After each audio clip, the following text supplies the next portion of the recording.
Veamos los versos 14 al 17, el último.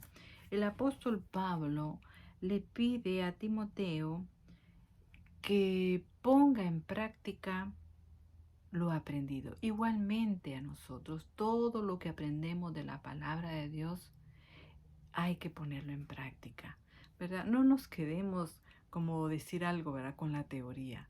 Vivamos, porque la palabra de Dios es para vivirla.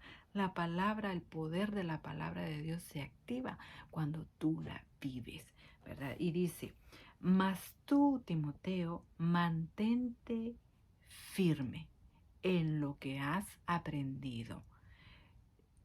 No te muevas de esa verdad que te ha sido enseñada a través de las escrituras. Mantente firme. Si alguien viene a decirte otras cosas, no te muevas de ahí. Mantente firme en las enseñanzas que nos da la palabra de Dios.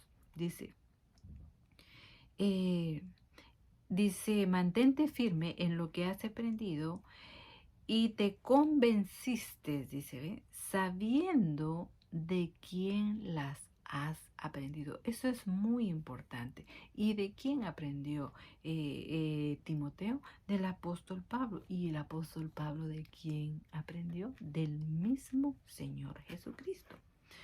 También le dice el apóstol Pablo, tienes como corroborar esa verdad que te ha sido enseñada por mí, le dice el apóstol Pablo, ¿va?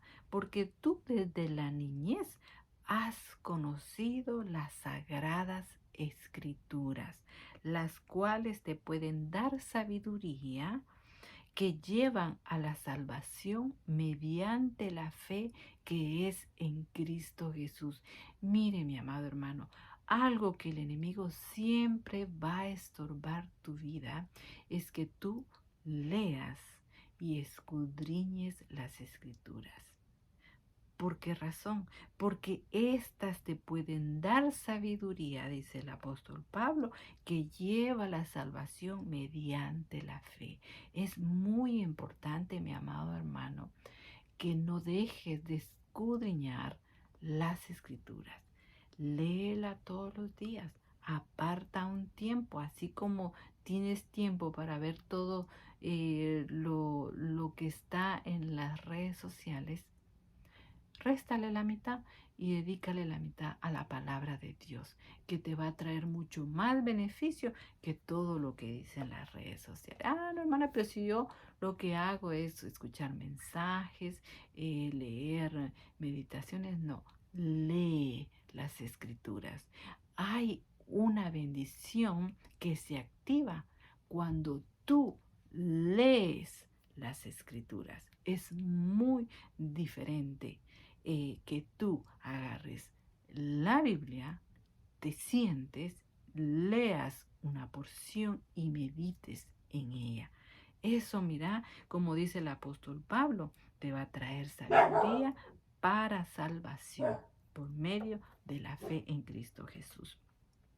Y miren, mis amados hermanos, en el verso 16, el apóstol Pablo le dice a Timoteo que la palabra de Dios es uno de los tesoros más maravillosos que el Señor nos dejó. Si no hubiera sido necesaria, el Señor no la deja, pero es muy importante. Por eso Él dejó las escrituras.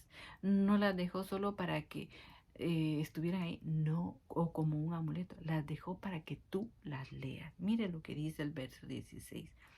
Toda escritura es inspirada por Dios y útil para enseñar, para reprender, oigan bien, para corregir, para instruir en justicia. Eso es la palabra de Dios.